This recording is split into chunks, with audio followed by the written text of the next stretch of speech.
name is Sidney Decker. I work as a professor at Griffith University. I run the Safety Science Innovation Lab. And so the reason for me to come to DevOps is I think there are very few communities in the world currently who deal with things that affect a lot of people or can affect a lot of people, whether it's safety critical or not. And what I find really exciting about a community like yours is its youth, its energy, its commitment to doing things better.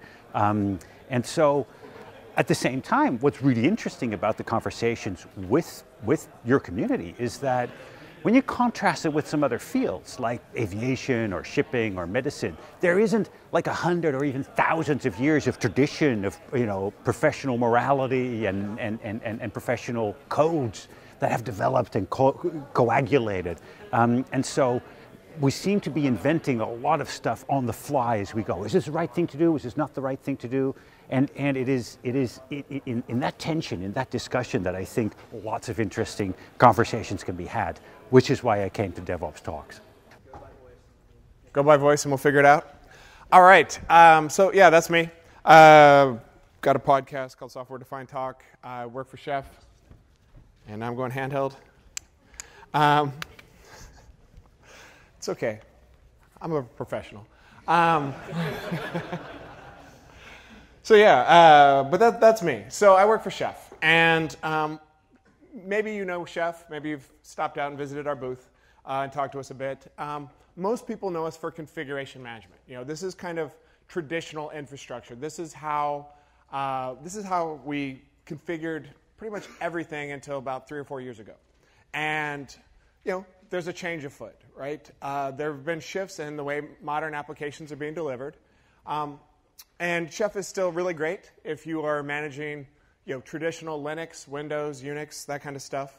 But Chef has more than one project. And as you'll see, we're kind of in this transition between the unit of work being how servers are configured to how applications are being deployed, how applications are being delivered. And when you stop to think about what IT does and what their value to the business is, it's really all about getting applications out to customers faster, right? It doesn't matter if your customer is internal or external.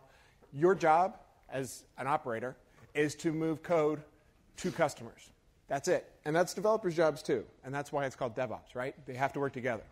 And then we have this other project sitting in the middle called Inspec for compliance automation. Because obviously you want your infrastructure to be compliant, you want your applications to be compliant, and everyone likes compliance.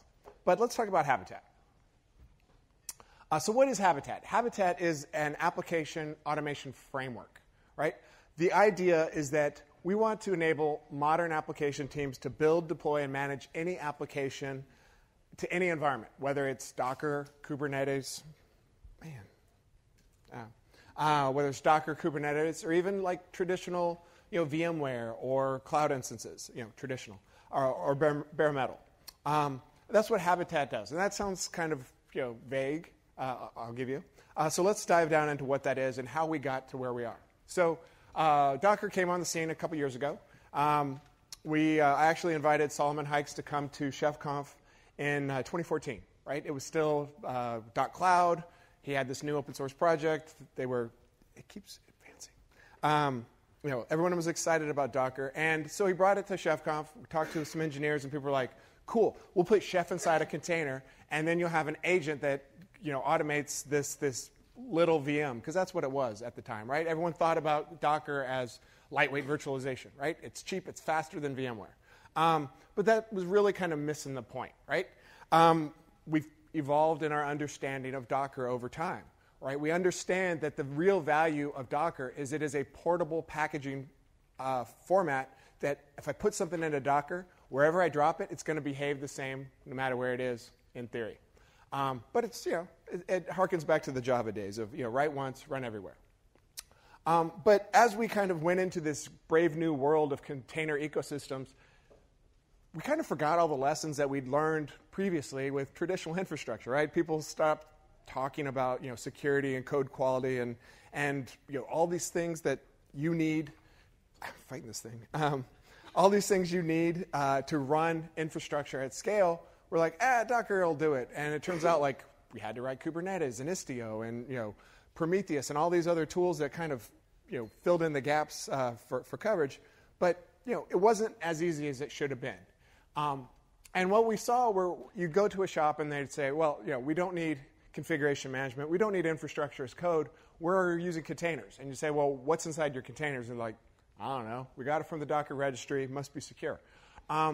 Which, yeah, it's not. It's not. I mean, I joke, but, every time DockerCon rolls around, they produce some numbers like we scanned all the Docker registries, and it's not secure. So people didn't really know what they were running in production. So that was the first thing we thought, well, we can help with that, right? We have some experience building applications from source and shipping them so they run everywhere. That's what we do with Chef. We have a big project called Omnibus. A lot of other companies use it for building your application with all of its dependencies so it can run on any platform, right? That's how we can get like Ruby on Red Hat 5. So that's kind of our background into this space. We're like, okay, that's something we can help with. What about all these other things? You're going to need those to manage applications too. And so, we're kind of going down this path of like, well, the real way people deliver code now is they want to commit it, and it shows up in production. And you don't want to have your developers, they don't want to think like, oh, it's Red Hat 6, which means I can only use Python 2.6. Or, they don't want to have to worry about those sorts of dependencies. They just want to put an application in a container and it runs. And hopefully it'll get tested and no one will ever have to change it again. And so these words from Kelsey are kind of right on point. And so this is that new application workflow, right? The user commits some code, it generates an artifact, gets promoted to a depot. The depot artifact goes out to the platforms of choice. And so let's dive into what that means for Habitat. So Habitat, the first thing is it has a standardized build and packaging set of templates. So you're writing a Ruby on Rails app. You know what? Most of them look the same. And so there are standard patterns for building your plans. We want to build a Java application. If you use the templates, you'll get a Java framework. You'll probably need to customize it a bit. We can also do pretty much any kind of application. But what this generates is a plan. And so your plan is Bash. This might look kind of weird, but it's just Bash. And the reason it's Bash is how do people build software on Linux? /configure, make install, right? Or something else that looks like that. But that's the standard, and about a third of the things do it that way. But what you get with this plan is a package name, an origin, where it comes from, the version, the licensing, where you're going to download it from, and the SHAs, as well as which binary directories are going to be packaged, and your build dependencies. And in this case, I'm saying core, make, and core GCC. Core being the origin. And I'm saying I want the latest version of make and GCC to build Redis. But I could be more specific. I could say, you know what? I want GCC 4.2.7 from the 2018 February 7th build at 11 a.m. Right? You can get very specific on these things. You can also use different origins. So I'm saying in here the build dependencies I have, maybe one of my coworkers has a new version of GCC that's awesome. And nobody upstream will take his patches. So you know what he could do? He could publish his own version of GCC, and I could say, well, I want to use Anthony's version of GCC instead until those loop unrolls get released into mainstream. And so this brings in your build dependencies, but also your runtime dependencies. What does Redis need to run? Turns out nothing. But if it was a Java application, maybe this is Tomcat, maybe this is a JRE. If you need OpenSSL, we can bring all of those in. You specify exactly what you want. In this case, we're floating on latest, but you can get very specific on the version you want, and it's going to go and build your application. If you need to override ./configure, make install, any of those settings, or you need post hooks, pre hooks, anything you need to change, it's Bash. So there's lots of examples of it. This is Redis, a C application, pretty straightforward. You also specify what ports you're going to need open, because you're going to be running probably inside a container, but not necessarily, as we'll see. Then you're going to go and build this.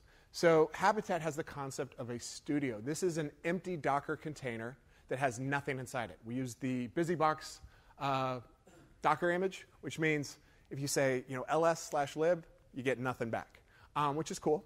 And if you say ls/bin, you get sh, which is also cool, because that means we can go and just build your application in a clean room environment with no possibility of accidentally picking up the version of OpenSSL that's shipping with Red Hat 5, because you're going to want to run this on some old OS, or maybe inside a container where you don't know what the OS is going to provide. This gives you a disposable, reproducible build environment, and builds your application, produces a time-stamped heart file. A heart is just a signed tarball. It's got 5 extra lines. Strip that off, it's a tarball. And you can then take this and say, look, I've got an artifact for my build. I'm going to push it to Artifactory or the Habitat build repo, or just a file system if that's what you want, to a package depot. Still with me, okay? And then when you're done, you close it and it's gone, right? And somebody else says, you know what, that's really cool. I'd like to build the same thing. They will get the exact same versions down to the git SHAs. That's kind of cool, right? And part of this artifact is there's a manifest that says, here's all the compiler flags that were used. Here's all of the versions of every library that was used. So when your security team says, hey, there's a new OpenSSL vulnerability. What's inside those 1,500 containers? You can say, oh, look, we've got a manifest. It says those were built against February's OpenSSL, which has 9 vulnerabilities since then. But it's cool. We can go patch those, or we can go rebuild those with just changing the OpenSSL version if we need to. So that's kind of interesting. So we have this immutable artifact. So what are you going to do with an immutable artifact? You're probably going to export it to Docker. So have package export Docker says, I'm going to take this application I've just built, maybe Redis or Tomcat or whatever it may be. I'm going to export that to Docker. And what that does is it roots into an empty file system, puts the Habitat supervisor there, takes your application, untars it, packages it up, and says, Docker, your PID1 is a supervisor. There's nothing else inside your container, right? So this means we're not shipping an SSH agent. We're not turning on anything. We're not bringing a full-blown OS that you have to pay licensing on, right? What we have is a very tiny container where we've minimized the operating system. So it's small, but it's also easy to understand and easy to manage, and has a smaller attack surface. So that's how we think about Docker. Have package export has lots of targets, though, right? And the cool thing is we could take that artifact, and I could deploy it to each and every single one of these without rebuilding my application. Maybe we say, hey, we're going to run this stuff over here on Cloud Foundry. Over there, we're going to run on Kubernetes. Maybe we got some Mesos, or ACI is the CoreOS format, or even tar, where I can say, you know what, I want to export this as a tarball, drop it on a Slackware 20 build machine, and you know what, it'll run, because we're going to work on any Linux kernel from the last 7 years, right?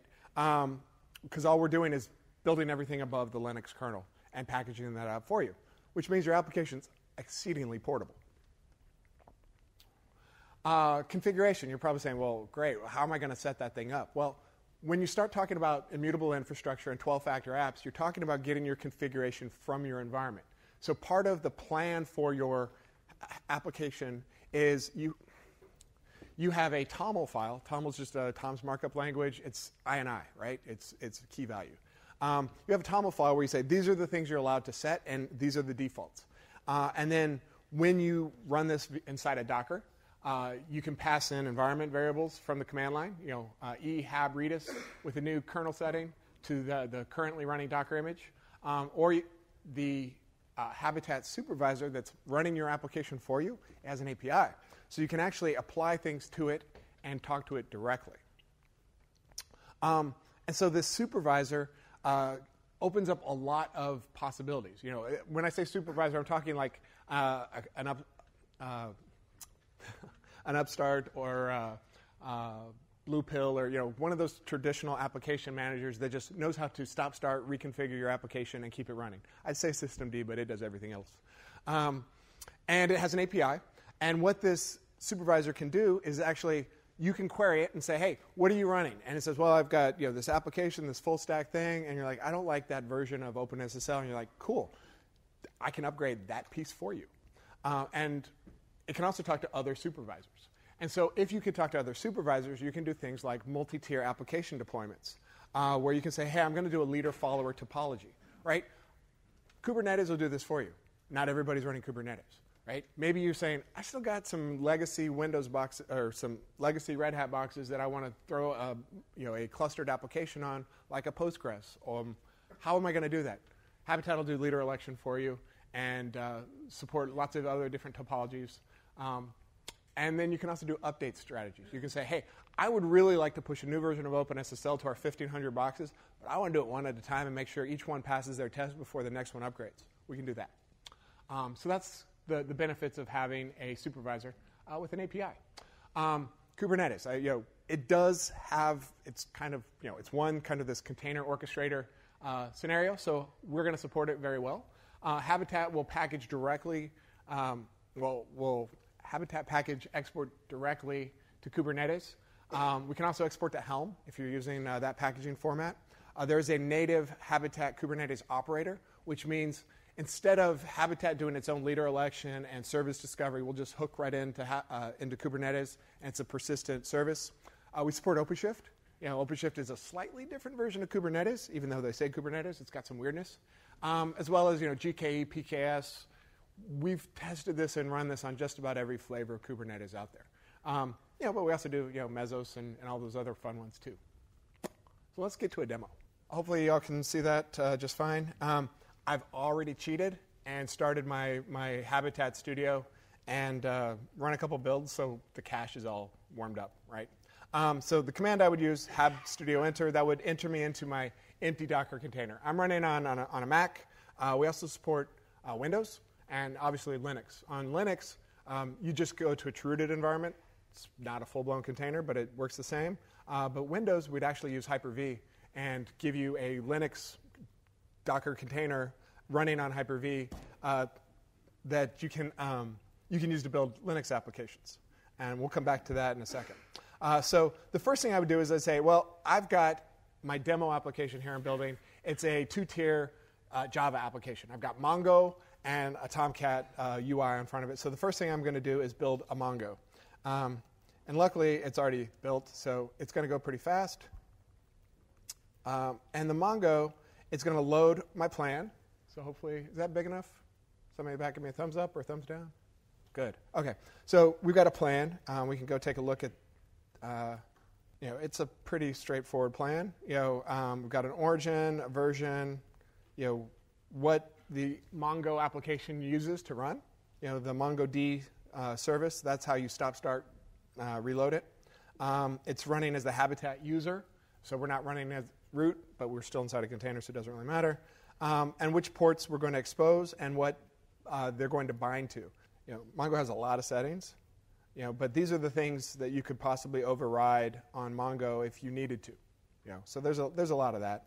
But that's our plan, right? It exposes a port. It has some slight weirdness to its build, but it's just bash. So it goes and it downloads.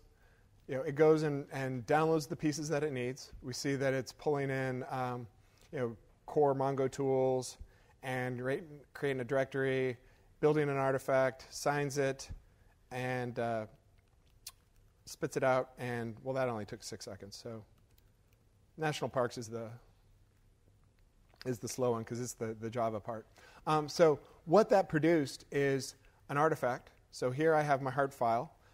It's got a checksum, and I now have produced my immutable artifact. National Parks is part of one of the Java tutorials. There's a Tomcat application that it connects to Mongo, serves up a UI. So that's what we're going to see.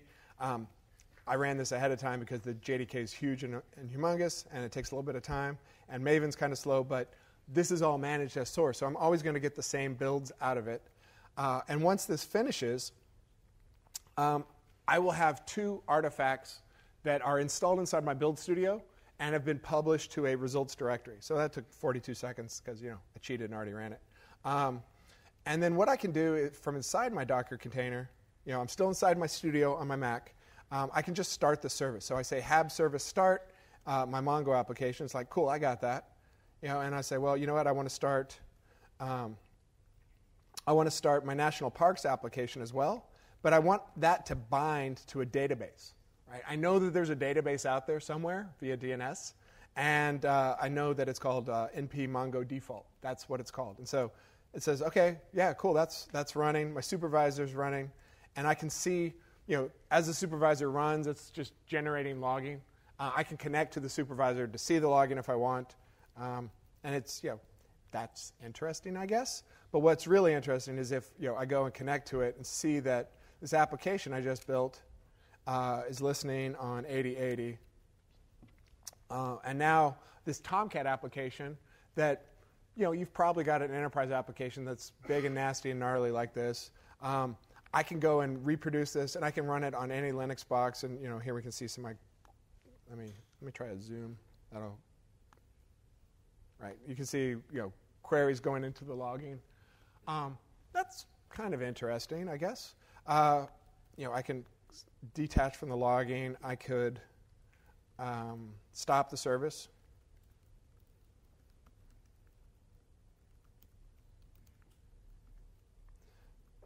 So now if I go back to my logs, we can see those services have been detached. They're no longer running. We're like, okay, well, that's cool. What about if I wanted to export it, right? So if I look at my results directory, if I learn how to type, I've got these hard files that were generated, that have a timestamp that go with them. These I could publish these to, up to a centralized depot if I wanted, and share them with other folks. Maybe somebody's like, Matt, you've got a really nice version of Mongo. I'd like to use your version. I could publish this to the centralized repository. But in this case, I actually just want to do a hab package export Docker. And we'll grab this. And so what this does is, I talked through the Docker image building. This is going, verifying my package, and saying, you're going to need a supervisor with this. Let me put the supervisor and this package in a Truda directory, and I will build a Docker image out of that. So there's not a lot of layers here. It's a single layer, which means, if you've been using Docker, it's a little bit different. We can support layers, but most of the time we don't. We could put multiple applications into this if we wanted to. If we wanted, a Docker container to maybe have like a Datadog sidecar or something like that, or Splunk, or some monitoring tool that needs an agent. We could definitely do that as well. You could just package them together. And this is just pathing out our application. So we're not going to accidentally pick up /bin. We're going to be very much in /hab, fully pathed out, ridiculously long. But I've just published a Docker container for my national parks application, and let me put my Mongo one in there too.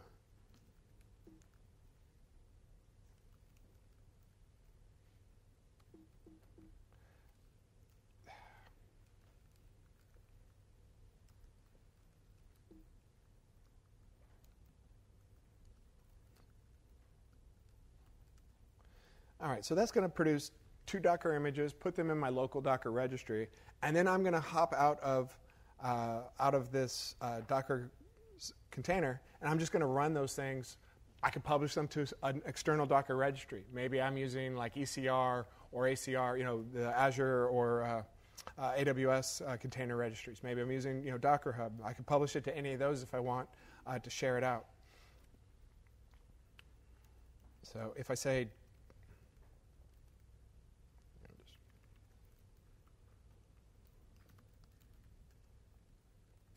right, so there I've got my national parks, and the Mongo one hasn't finished yet. So,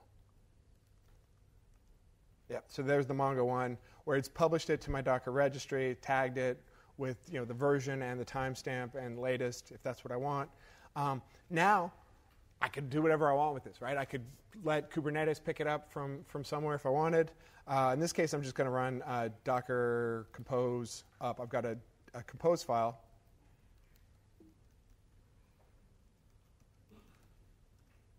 That just says, hey, I've got Matt Ray Mongo image. We're running it, just one of them. We're passing in a couple of environment variables from the command line, right? I didn't have to configure this. I'm passing it that I'm turning off security. And I'm going to open up some ports for it. And so I can just run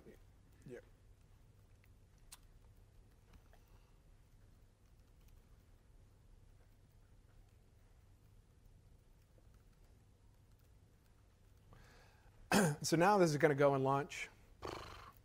Uh-oh.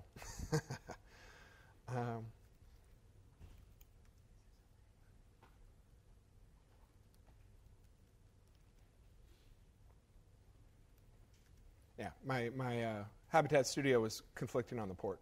So now we see, if we go back up to the top here of our log, we can see the Habitat supervisor starting up Mongo and opening a gossip listener so it can talk to other supervisors if necessary.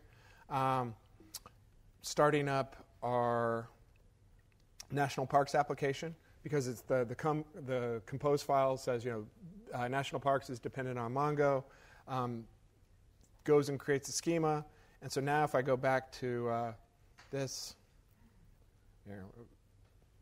I've got Tomcat at 8080, and I've got national parks. Yeah, we see some queries going through there.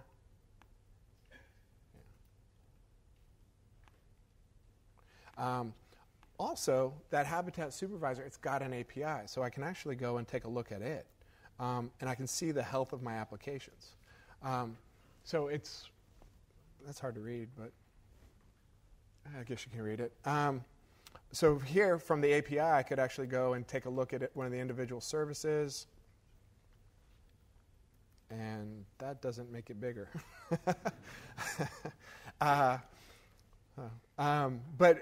this API, I could go and query it. I could push changes to it. Maybe I'm running like a clustered Cassandra with 100 nodes. I might say, you know what?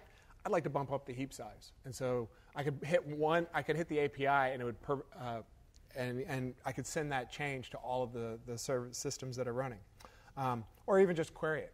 I can go into that's too small to read, but trust me. You could go into it and say, like, I want to see the application stack for that. I want to see all the libraries in my application stack. I can query this. This kind of ties into Chef's commercial aspects of it. We have a reporting dashboard where you can shove all this stuff up and see the health of your applications and your infrastructure and your compliance. That was the commercial pitch. So that's kind of what Habitat does. And so I could take that same Docker image, I could throw it into Kubernetes, I could run it on any public or private cloud of choice. But what I now have is an artifact that it's very transparent what's inside my application. So we also have a build service available. So if you go to builder-habitat.sh, put in your GitHub credentials and your Docker registry of choice, we can do all the building for you, where we're just going to watch that Git repo, and when a commit goes in, we'll produce tested artifacts on the outside. So if you want to use this, it's currently in open beta. You can check that out. There will be an on-premise version available if you'd like to have a pipeline that builds applications. Maybe you're not using Docker. Maybe you're not using Linux. How many of you have legacy Windows applications that you're thinking, how the heck are we going to move this Delphi application from 2007 into the cloud? Right? We can do that. So Habitat supports Windows as well. What this means is not only can we build Linux applications, God, oh no. Not only can we build Windows applications, or Linux applications, we can build Windows applications when we have a native Windows supervisor. So we could go to your Windows box. It's not exactly a chroot, but it's as close as you can get to it on Windows. Build a clean room version of your application with all the dependencies coming off of the build service, and build your IIS, your SQL Server applications, your ASP.NET, your .NET, Node, Ruby, Go. These are all supported on Windows as well. And what this allows you to do is take those old Windows applications that you don't really have a lot of transparency into how they were built, how you can get reproducible builds out of them, and get those to produce artifacts. It's not Bash. It uses PowerShell. So instead of having a plan sh, you have a plan PS1. But there is a native Windows supervisor. We're also working very closely with Microsoft on Windows Server container support. So you'll be able to take your applications, run it on Windows 2016, server core, server containers as well. So that's the Windows support. And we've had a couple of blog posts about some example applications that have been done with it. But it's a really good migration strategy. So if you have these legacy applications, you get a process supervisor that understands clustering and topologies and upgrades and upgrade strategies. So that's kind of cool. So what we've built is a 12-factor cloud-native application framework, right? We've decoupled your application from your operating system dependencies. We've separated the concerns from the build to deploy. We've given you declarative deployment capabilities, and you get your configuration from the environment. I mean, that's straight out of the 12-factor manifesto. We're building immutable artifacts.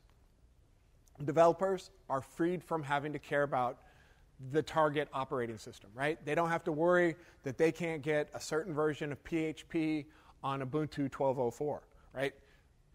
You just package it up. You get, it works on your laptop. It works in production. You can get automatic builds on commit. You get explicit versioning and of your dependencies. And you can publish those to stable and unstable channels. And so that Habitat supervisor can pull upgrades from any of the channels that you declare. So you could actually have thousands of supervisors out there and say, these are going to do these are going to subscribe to the stable channel. These will subscribe to the unstable channel. We'll do domino upgrades of them as we go. Developers like that. Operators like it too because they get automated container builds that produce immutable build artifacts. They get release channels for their continuous delivery workflows, and they get consistent management of the application. They know how the application is going to be managed, whether it's Ruby, Go, PHP, or whatever it may be. It's all open source. So Habitat is Apache licensed, just like Chef's other open source projects. If you go to github.com, habitat-sh, habitat.sh is the website. If you go to learn.chef.io, there are hands-on tutorials, including Windows-based tutorials for building Windows applications with Habitat. Just a shout-out to our open source community. For 2017, we had almost 6,000 commits from 142 authors. There are 12 employees at Chef who that is their day job. So it is a very active open source community project. We've got committers coming from lots of different companies. 7 of the maintainers don't work at Chef. That's always a sign of a healthy open source project. And there are currently, as of the end of 2017, there were 543 core packages. So when you say are you guys going to support this framework, this application? Essentially, we've built an Apache licensed Linux distro that you can build anything from source with. So that's kind of what we have going on there. We like Slack. As I mentioned before, I'm in about a dozen Slacks. One of them is slack.habitat.sh, and there were 1,400 people hanging out there at the end of 2017. There's more now. So that is Habitat. So if you have any questions, Chef's got a booth across the hall. We've got Habitat stickers, Chef stickers, Inspec stickers, T-shirts, and we'll have women's T-shirts tomorrow. So thank you. Why weren't there women's shirts today? That's Paul's fault. We'll have women's shirts tomorrow. I'm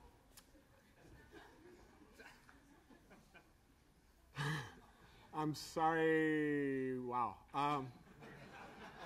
Audience has an E. I'm sorry. It's open source. Yeah, so the question, immutable packages, but you could also patch vulnerabilities.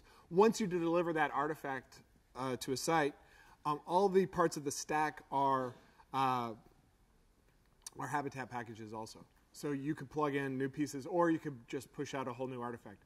Most people do not upgrade Docker containers, right? Most people just replace them with a new release. You could take that previous Habitat build from 2 months ago, change the dependency, and get the same artifact with a new version of OpenSSL, and push that out if you want, or you could just always run latest. So that's what I was trying to explain there. How do tests fit in around Habitat? So Habitat has a couple of hooks for health checks and tests where you can just shell out to run anything. You're coming too fast. So testing, there are hooks to run tests. One of the examples is Inspec, which is a compliance auditing testing framework There are hooks and obviously lots of examples for testing with that. How does Habitat interact with serverless? We don't do serverless. That's a different thing. Do we support .NET versions prior to core? I think so. I'm not the Windows guy, but when will Skynet become self-aware? According to the movie, it already happened. So, hopefully soon. I think we'll probably wrap it up there. Okay, thank you. Thank you.